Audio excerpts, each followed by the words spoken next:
This man was blameless and upright. He feared God and shunned evil. He had 7 sons and 3 daughters, and he owned 7,000 sheep, 3,000 camels, 500 yoke of oxen, and 500 donkeys, and had a large number of servants. He was the greatest man among all the people of the East. His sons used to hold feasts in their homes on their birthdays, and they would invite their 3 sisters to eat and drink with them. When a period of feasting had run its course, Job would make arrangements for them to be purified. Early in the morning he would sacrifice a burnt offering for each of them, thinking, "Perhaps my children have sinned and cursed God in their hearts." This was Job's regular custom. One day the angels came to present themselves before the Lord, and Satan also came with them. The Lord said to Satan, "Where have you come from?" Satan answered the Lord, "From roaming throughout the earth, going back and forth on it." Then the Lord said to Satan, "Have you considered my servant Job? There is no one on earth like him. He is blameless and upright, a man who fears God and shuns evil." "Does Job fear God for nothing?" Satan replied. "Have you not put a hedge around him and his household and everything he has? You have blessed the work of his hands, so that his flocks and herds are spread throughout the land.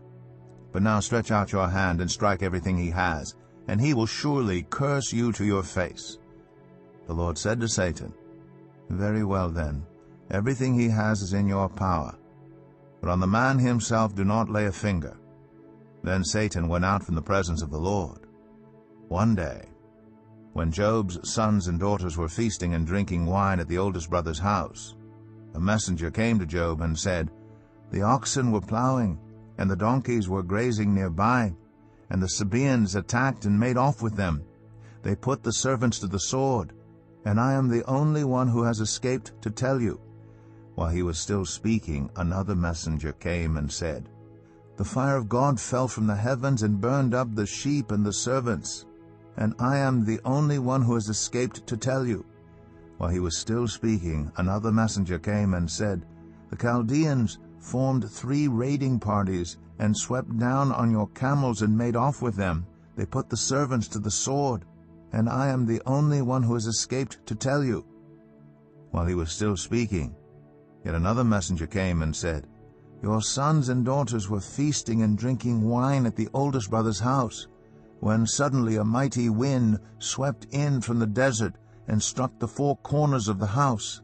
It collapsed on them, and they are dead, and I am the only one who has escaped to tell you." At this, Job got up and tore his robe and shaved his head. Then he fell to the ground in worship and said, "Naked I came from my mother's womb, and naked I will depart. The Lord gave, and the Lord has taken away. May the name of the Lord be praised." In all this, Job did not sin by charging God with wrongdoing. Job 2. On another day the angels came to present themselves before the Lord, and Satan also came with them to present himself before him. And the Lord said to Satan, "Where have you come from?" Satan answered the Lord, "From roaming throughout the earth, going back and forth on it." Then the Lord said to Satan, "Have you considered my servant Job? There is no one on earth like him. He is blameless and upright, a man who fears God and shuns evil. And he still maintains his integrity, though you incited me against him to ruin him without any reason." "Skin for skin," Satan replied. "A man will give all he has for his own life.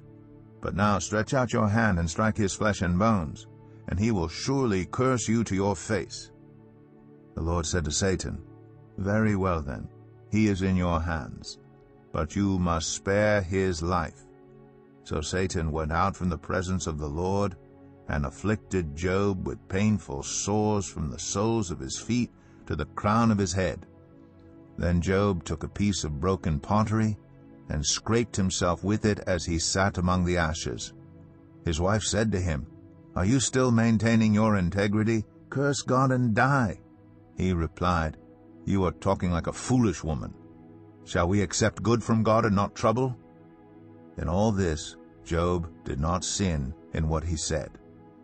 When Job's 3 friends, Eliphaz the Temanite, Bildad the Shuhite, and Zophar the Naamathite, heard about all the troubles that had come upon him, they set out from their homes and met together by agreement to go and sympathize with him and comfort him. When they saw him from a distance, they could hardly recognize him. They began to weep aloud, and they tore their robes and sprinkled dust on their heads. Then they sat on the ground with him for 7 days and 7 nights.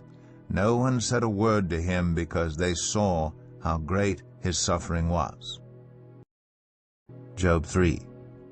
After this, Job opened his mouth and cursed the day of his birth. He said, "May the day of my birth perish, and the night that said, 'A boy is conceived.'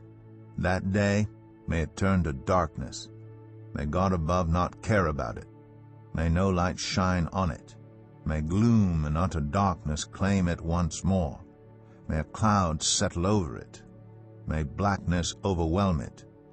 That night, may thick darkness seize it. May it not be included among the days of the year, nor be entered in any of the months. May that night be barren.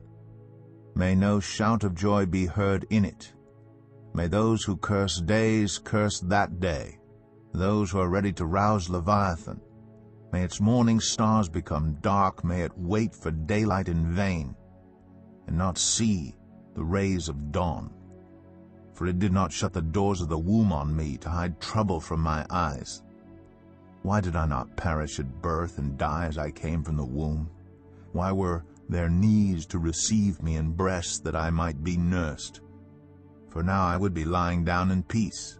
I would be asleep and at rest with kings and rulers of the earth, who built for themselves places, now lying in ruins, with princes who had gold, who filled their houses with silver. Or why was I not hidden away in the ground, like a stillborn child, like an infant who never saw the light of day? There the wicked cease from turmoil, and there the weary are at rest. Captives also enjoy their ease. They no longer hear the slave-drivers shout. The small and the great are there, and the slaves are freed from their owners. Why is light given to those in misery, and life to the bitter of soul, to those who long for death that does not come, who search for it more than for hidden treasure, who are filled with gladness and rejoice when they reach the grave? Why is life given to a man whose way is hidden, whom God has hedged in? For sighing has become my daily food. My groans pour out like water. What I feared has come upon me. What I dreaded has happened to me. I have no peace, no quietness. I have no rest, but only turmoil." Job 4.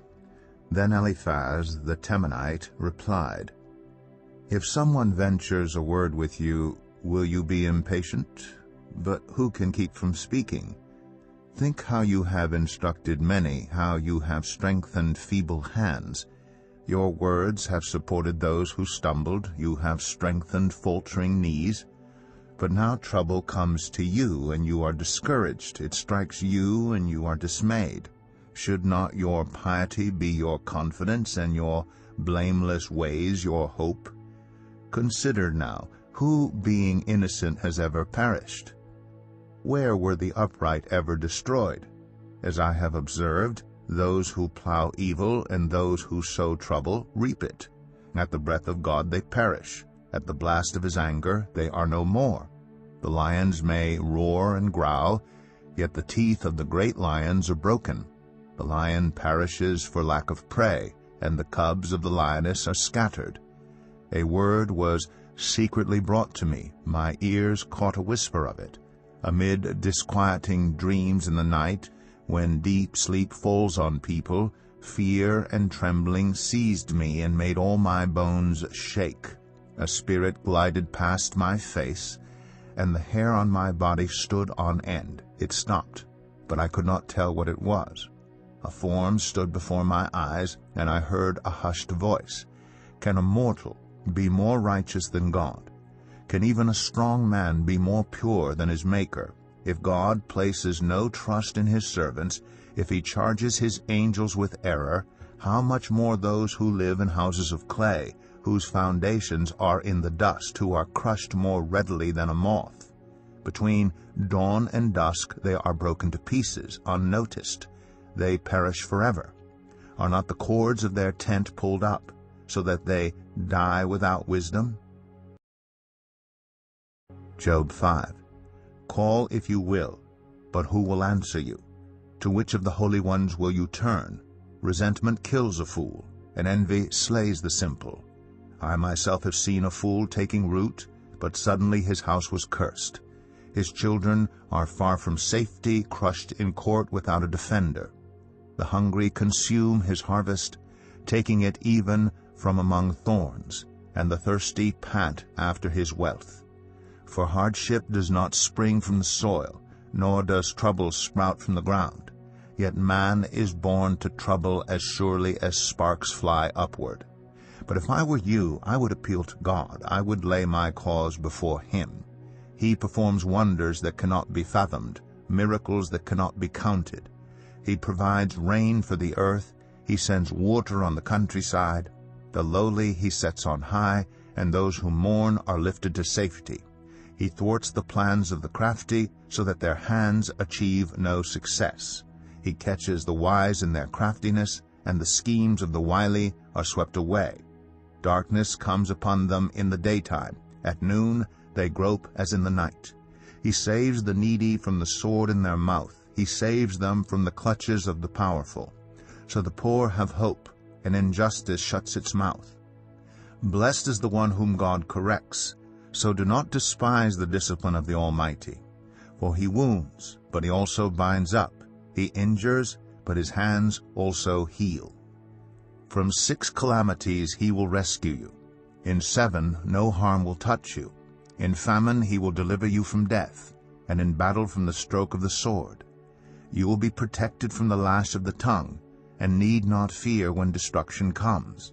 You will laugh at destruction and famine, and need not fear the wild animals. For you will have a covenant with the stones of the field, and the wild animals will be at peace with you. You will know that your tent is secure. You will take stock of your property and find nothing missing. You will know that your children will be many, and your descendants like the grass of the earth. You will come to the grave in full vigor, like sheaves gathered in season. We have examined this, and it is true. So hear it, and apply it to yourself.